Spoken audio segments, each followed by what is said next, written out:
This is a podcast about one woman's mission to help entrepreneurs and business owners write better business books. Each week, we tackle your writing excuses, because there are excuses too, and help you beat the blank page of doom so that you can write the book that'll grow your life and your business. Now here's your host, Vicky Fraser. Hello and welcome to the 1000 Authors Show. I am Vicky Quinn Fraser and I am your host. And this Hello. And this is Joe Fraser, who is my lovely husband and sidekick. Oh, don't make that face. Sidekick. Well, Hello. On this podcast you are. Yeah, that's true. I've lost my thread now. Yeah. What are we doing? What's happening? No, it's Sunday evening. I was going to say Sunday afternoon because it's like broad daylight, but it's Sunday evening. Definitely the evening. I'm just looking at Enid. Doesn't she look magnificent? Enid the elephant. Enid the elephant, yes. Yes, we were in town yesterday. Joe was getting a haircut and I went to the local antiques/tea shop and had a cup of tea and a scone. And then afterwards we were walking back to the car and we were also looking for a piece of furniture that we can turn into a sink unit for the bathroom. And so we were just in one of the shops that sells old furniture, and there I found Enid. And I was like, oh my God, she's magnificent. And Joe rolled his eyes repeatedly. And I went and asked how much she was. And she was an acceptable amount of money. And so I impulse purchased Enid, and you had to walk her through town, didn't you? So Enid is a ceramic elephant. She's 2 foot high. A couple of foot high. 2.5 foot long.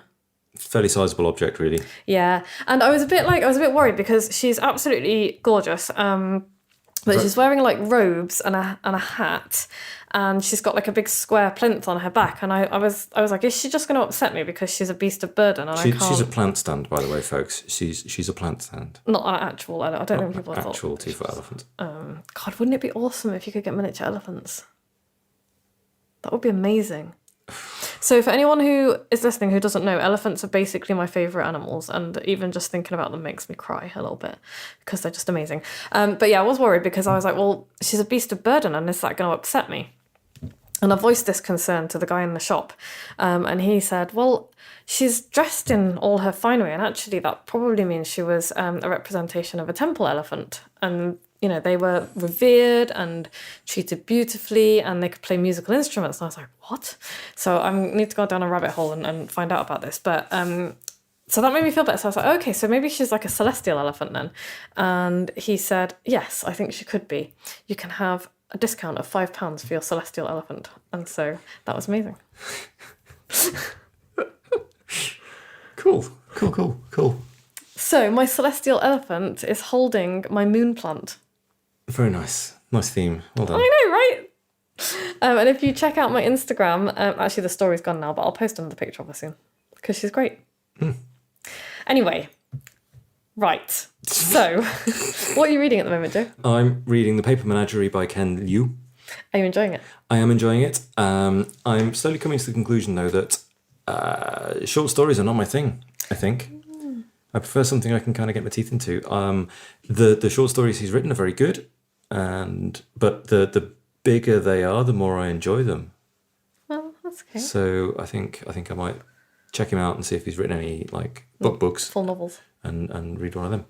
Yeah, the reason Joe is reading The Paper Menagerie, by the way, is because I bought the book and then he got his hands on it before I could read it. And the reason that I bought the book is because I heard The Paper Menagerie read by LeVar Burton on LeVar Burton Reads. That's his podcast. And if anyone doesn't know who LeVar Burton is, shame on you. He was Geordie LaForge in Star Trek, and also he's been in many other things as well. I'm sure he loves being only known for being Geordie LaForge. I think he's pretty theatre.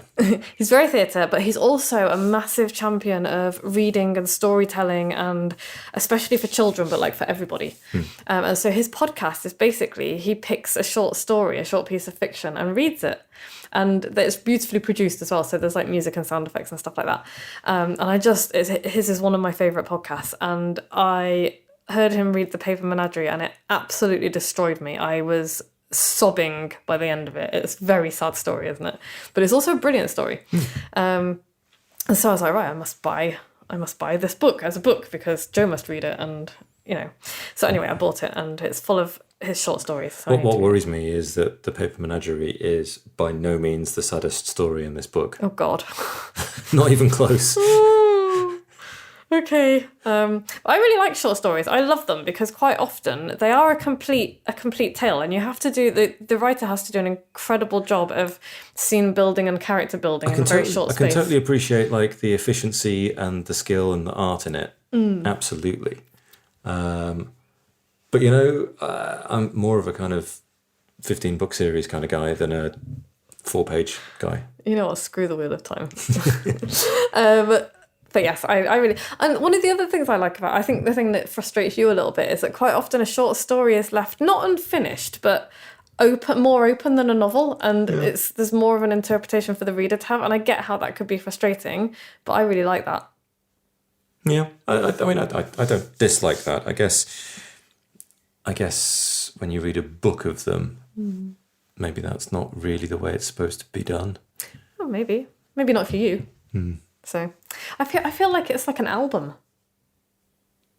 But I was talking to I think I can say this because I think he put a thing on LinkedIn, so I think I can say it because I'm not like spoiling anything. But I was talking to James Pogson the other day, friend of the podcast. Hi, James. Hi, James. And I was asking him when his book was, how's this book going, all the rest of it, because I'm looking forward to it. And he said that he's thinking of his book as like an album. With tracks, and he's thinking of like musicality, and he wants to do an audiobook version and all the rest of it.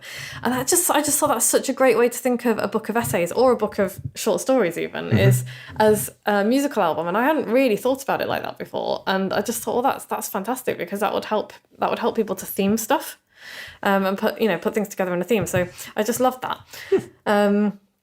Right, I literally just finished reading, fiction-wise, The Left Hand of Darkness by Ursula K. Le Guin. I finished it yesterday, actually. And I loved it. Yeah, it's a good book. Really loved it. I love Ursula K. Le Guin anyway. But this book I really, really enjoyed. It's fantastic. It's about, I think there's other books in that universe, are there? It kind of feels like there are, but I need to check that out. Yeah, I think there are other books in that universe, but it's about a kind of future, not too distant future, of our universe, I think. And the main protagonist is a guy who is an envoy, and he's sent to be kind of the first, not the first official contact with a new planet, with a new kind of race. Yeah, but in this universe, all of the civilizations seem to be human. They seem to have been seeded at some point in the past. Yeah, seeded by a group called the Hain. And so they're all variations on humanity. But on this particular world, the people are genderless, except for once a month when they go into what's called Kema. And then they kind of, basically, it sounds like a free-for-all. They pick a sex and go for it. They pick a sex and go for it, yeah. But they can become either or both. So an individual could be both father and mother to different children. And it just is a really interesting exploration. And bear in mind, this was written in the 80s, I think. Oh, no, maybe 60s. I would say 60s, yeah. 60s, I think. This was a really interesting exploration of sex and gender, especially when the book was written. And the only complaint that I've got about it is that her protagonist insists on calling the other main character he and him, and I just think there was a missed opportunity for her to use the pronouns they, them, because for me that makes the book read better. I guess that kind of use of pronouns wasn't so common in the 60s. It probably wasn't, but I think it's a shame that she didn't come up with a different neuter pronoun word for the book, because the thing that happens with it, and this is the problem, by the way, with not using gender neutral pronouns, and it's why it's important, and why if anyone just shrieks that I'm being woke and blah at me, I'll just fucking ignore them, because it is important. Because a lot of research has shown that when you use he, him, people don't picture, it's not a generic pronoun. People picture a man. Yeah. Like most of the time. And so it's a real problem. It's a problem for all sorts of things. But for this book, it was a problem for me because I didn't want to see that other character as he. I wanted to see the other character as a gender neutral character, which is what they were. Yeah. And so I read the whole book substituting he, him for they, them, which worked fine for me. But I just thought it was a bit of a shame. because the whole point of it was that you wanted, Ursula K. Le Guin wanted you to think of these people as Genderless. As genderless, yeah. And it's difficult to do that when they're referred to as he. So yeah, that was also a little me getting on my little hobby horse about why language is so important and why it's important to think about pronouns and why why it's not good enough to use he, him and say, assume he, him is for females as well. It's like, because people won't do it. That's the problem. Yeah. So it's important. It's not just shrieking feminists or whatever. It's actually important. And the non-fiction that I'm reading at the moment, Left Hand of Darkness, by the way, is also a really good book. Really good book. I cried at the end. Non-fiction book that I'm reading is The Man Who Mistook His Wife for a Hat by Oliver Sacks, which is a very well-known book, and I'm sure lots of people who are listening have read it. Mm-hmm. I have only read the first 2 essays in it at the moment, but it's so interesting. It's just like... This is all about sort of unusual brain injuries and things, isn't it? Yeah, brain injuries and what happens when you get tumours and, what happens, just when something goes wrong in the brain. And it's just like, and the first one, the Man Who Mistook His Wife for a Hat, the guy, his visual, like, he's also a music teacher and a musician, and his whole world is music anyway. But he can't recognise people. He couldn't recognise faces. Like, he could recognise if you wore a particular type of glasses, he would put the shapes together and be like, oh, that's Peter, because of his glasses. Or as soon as people spoke or moved, so he would recognise his students. Like, he wouldn't know who his students were. He could see them, but he wouldn't know who they were until they started moving. It's like, oh, that's Robert. Robert moves like that. Or, oh, that's Jane. That's her voice. And so that's how he would recognise people. And I just found it fascinating, not just what can go wrong in the brain, but how the brain compensates and copes. It's like, how did he function? And he was brought in by his wife, who thought he was behaving a bit oddly. Yeah, which he was. It's like, it's understatement. Yeah, but like, and there was a particular scene in that story where he was, they were having like a tea and cakes and stuff, and he was kind of merrily eating the cakes, and then there was like a loud rap on the door, and that kind of broke him out of what he was doing, and he just kind of stood there and was utterly bewildered, like, what is going on, couldn't recognise the cakes, couldn't recognise the people, until his wife poured a cup of coffee and the smell brought him back into what he was doing. It's like, how interesting is that? And she was telling the psychiatrist that, or the neuroscientist guy, Oliver Sacks, that he hummed and sang all the time. So he would sing a dressing song and he would sing an eating song, and that's how he functioned. It's just like, wow, so interesting. So I'm currently loving that. Really, really interesting. Cool. And I feel like we're already a long way through what are we talking about today? We've just come back off holiday and we've just spent the entire afternoon clearing ivy and greenery from the front of the house. We're knackered. Yeah. So the intention was fit an extractor fan to the new bathroom, for which we need to get to the eaves of the house to have an exit point for the extractor fan. This is what happens. We're like, we need to do this thing. Right, we're going to do this thing. Oh, we need to do this. Oh, to do that, we need to do this. Oh, to do that, we need to do this. But obviously, to do that, you need to be able to get to the front of the house. And then you go to the front of the house for the first time in a while and you think, oh, yeah, this is getting a bit overgrown over here, so we need to start... So overgrown, by the way, that you couldn't walk between the front of the house and the hedge. Yeah, so, we've just spent... We've put like a dozen wheelbarrows, like properly heaped wheelbarrows, either into the compost heap. As in, it took 2 people, like Joe was wheeling it and I was holding everything in. Yeah, ridiculous amounts of vegetation and stuff is now on the burning pile or in the compost bin. Yeah, we've burned all of the bindweed. Burn the bindweed. Burn the bindweed. And then that led us to pulling all the ivy off the front of the stone house. Yeah, because ivy looks lovely if it's somebody else's house, but if it's your house, it destroys the walls. And then pulls your gutters off, and then gets under your tiles and generally makes a right old mess. So we've just pulled, I don't know, about an acre of ivy off the front of a stone building. Yeah, and it wasn't like, this is like 6 weeks worth of ivy, because 6 weeks ago it was barely there. This is how fast it grows. It can eat houses. So we're going to need to keep an eye on that and spray it and poison it and kill it off over a period of time, I think. Yeah, and then I'm going to plant wisteria and have wisteria over the... Does wisteria like pull your gutters off and destroy your roof? No. It's like a tree and you train it. So we'll put stuff to train it. Okay. But we did uncover some really lovely clematis. We did? Yeah. So anyway, right. This week's podcast is all about book things that I can help you with, because last week I ran my first ever free hot seat event, and Nice. it was really good, wasn't it? Joe was my beautiful assistant. I mean, I was silent in the background mostly. You were doing stuff for me. He was frantically sending me helpful messages that I wasn't reading because I couldn't see them. We spent like 20 minutes before the hot seat setting everything up so that Joe would be able to send me messages. Yeah, and then I forgot about them. Yeah, completely ignored them. It was great. Oh, I really appreciated it though. But it was really fab. And so I had like 24 or 25 people sign up for it. And I had a bunch of submissions. I only wanted 5 submissions. So I chose the 5 that I thought would be most useful for people. Mm-hmm. Like for everybody. And then I brought the people on. 3 of them were there live. 2 of them couldn't make it. Well, one of them couldn't. I had technical issues as well, because of course I did. Fucking technology. But yes, I chose these, and then we did like a hot seat and, live while people were there. And so I just got some really good questions. And I just wanted to quickly run through these questions because they're probably things that you will have struggled with if you've tried to write a book or you are writing a book or whatever, but also because I'm opening the doors for the Weird and Wonderful Book Society Season 3 at the end of June, which is this week. Which is, now-ish, isn't it? And these are the kind of things that I can help you with when it comes to writing a book. And I can help you with many more things than these things, but these are good kind of idea of what. Have you just got ink all over yourself? Yes, cool. Yes. I've been fiddling with Vicky's ink stamper and have now got ink all over my hands. Cool.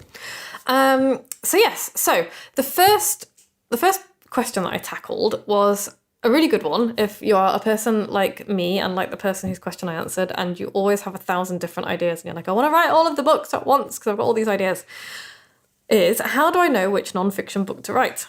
Mm-hmm. And that's a really good question. And I helped. End of story. Okay. No.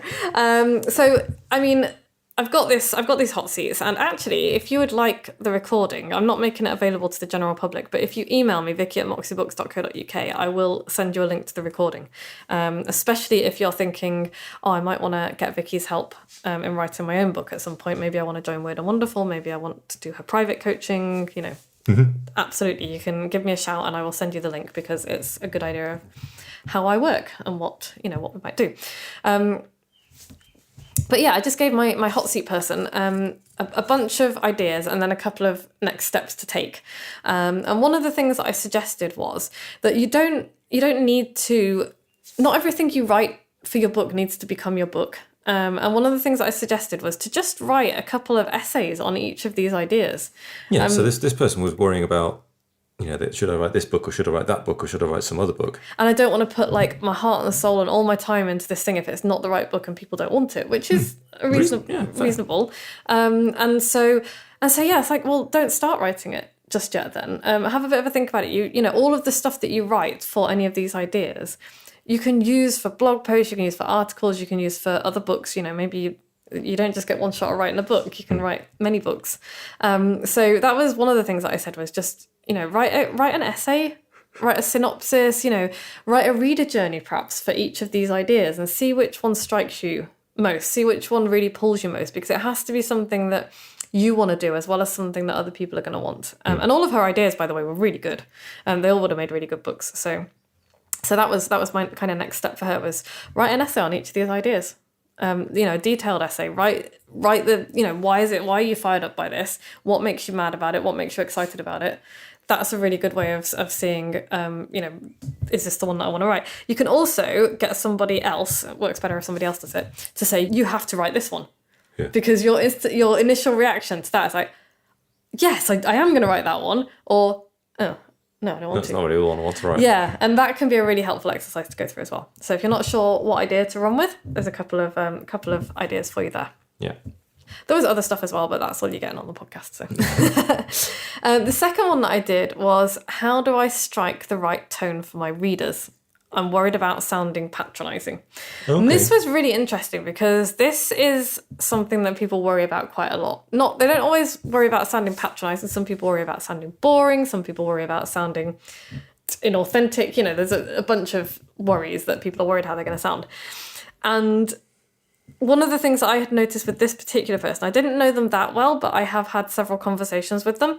And the piece that they sent me, the thing that struck me most was this does not sound like the person that I've had conversations with. Right. And that happens a lot. And the thing that I told her was something that I tell my clients is, this is your first draft. It doesn't matter if it sounds bad. It doesn't matter if it sounds patronizing. It doesn't matter if it sounds overly emotional.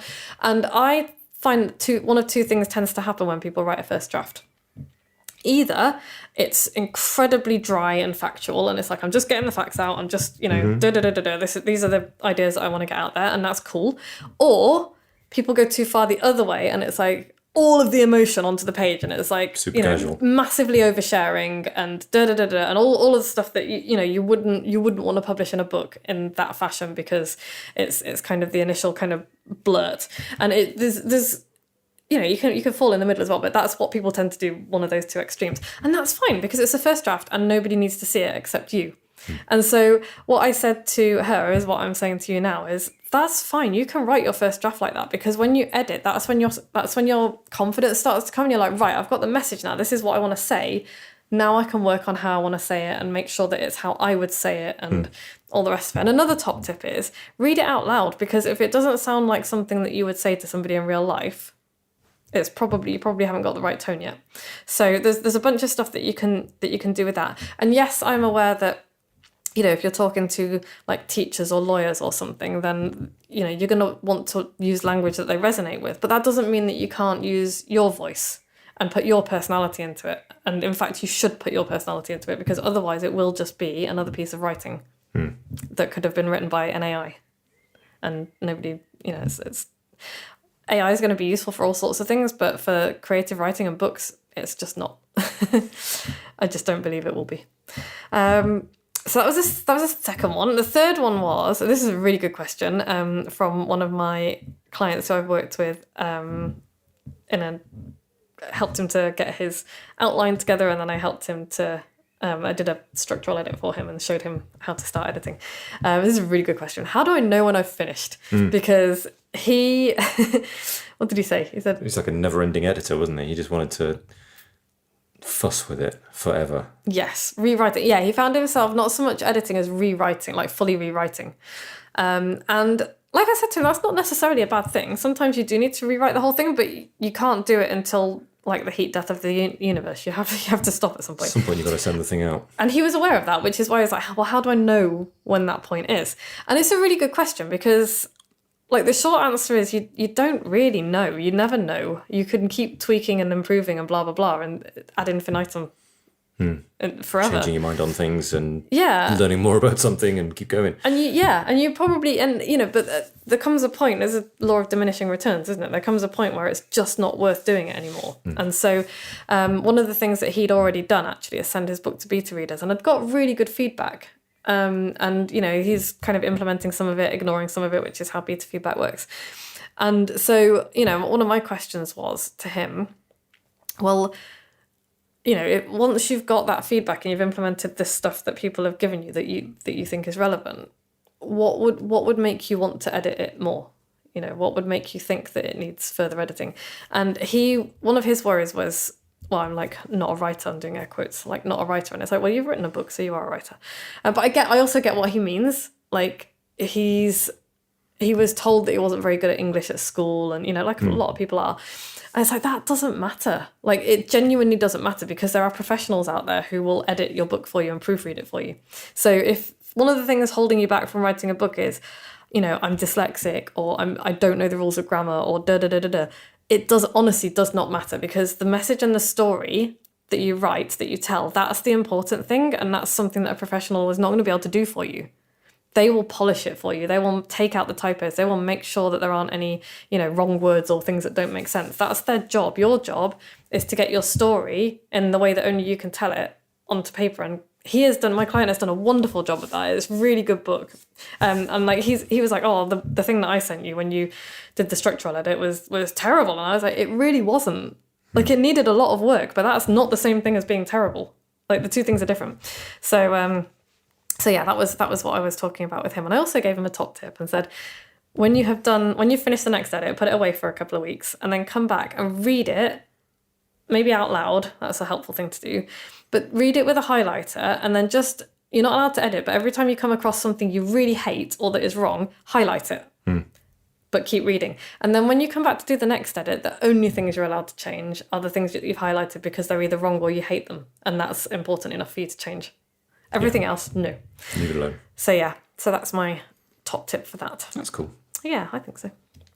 There are other things that you can do as well, but they're the only ones I'm going to share with you right now. So, another question was, why am I stuck? One of my other clients has done really well. She's written about half a book and then she's just stopped. And, where's my motivation gone?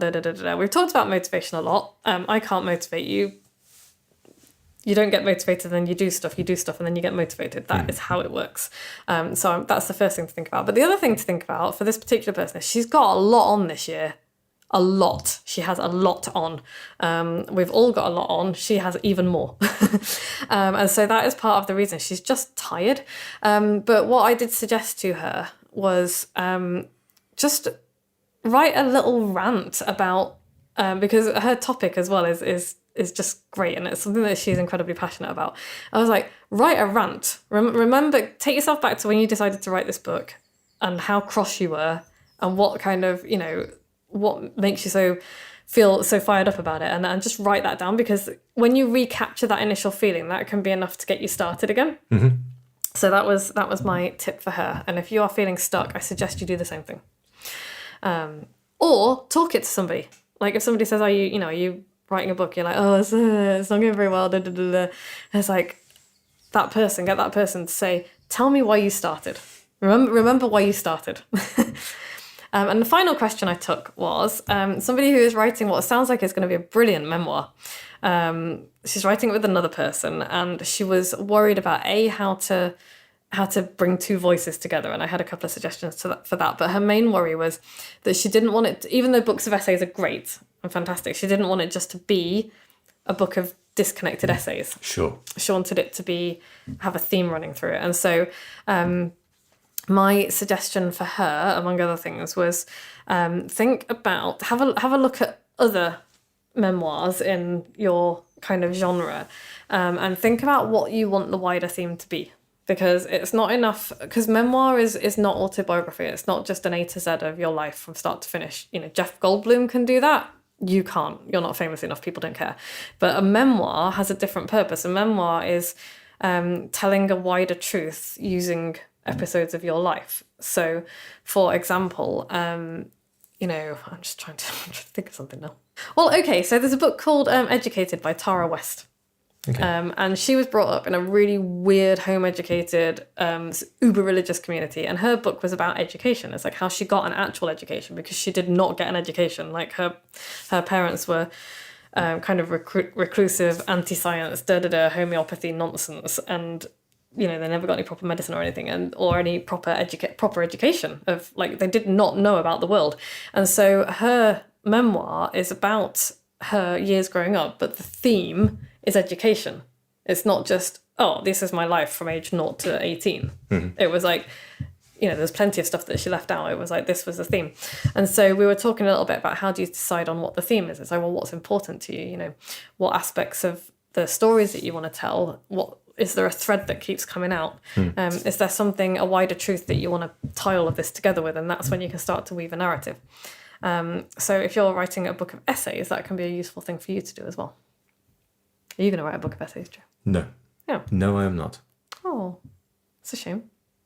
So yeah, I hope that this episode has been useful to you. If you have had any or all of these writing issues, they're very common, by the way, very, very common. I hope it's been useful to you. And yeah, what's the takeaway, Joe? Join Weird and Wonderful. Yeah. Really? You'll meet people who are facing the same hurdles. You'll get support, advice. You'll get your first draft done. If you put the work in. If you put the work in. Yeah. I will do my darndest to get your first draft done by Christmas. Yeah. which is eminently doable. But yeah, if you would like to know more, you can go to moxiebooks.co.uk/weird and wonderful, or you can drop me an email, vicky@moxiebooks.co.uk, and ask me anything about it. If you're like, is this going to be for me? Would this be a good thing for me to do? Ask me. I will happily book you onto a quick 15-minute call if you want to ask me, anything about Weird and Wonderful. That's not a problem at all. You can do that. And it's just really cool. I'm really proud of it. I'm really excited.